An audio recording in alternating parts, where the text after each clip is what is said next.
আল্লাহ তাআলা বলছেন কুল্লু মান আলাইহা ফান, যেখানে যা কিছু আছে সব কিছু নিঃশেষ হয়ে যাবে।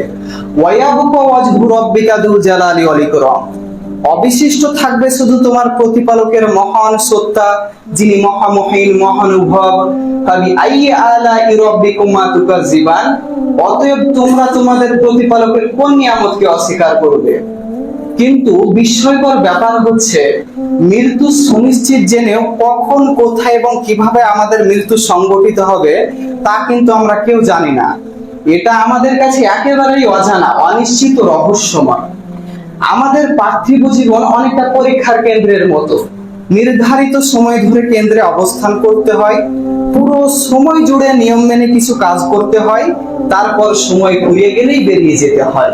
এটাই দুনিয়ার নিয়ম, এটাই জীবনের অবধারিত পরিণতি। কিন্তু এই জীবন কি শেষ জীবন? অবশ্যই না, এই জীবন শেষ জীবন নয়। এরপরেও রয়েছে অনন্তকালের চিরস্থায়ী জিন্দেগির ব্যাকুল হাতছানি। সেই জীবনের তুলনায় আমাদের পার্থিব জীবন অতি ক্ষুদ্র।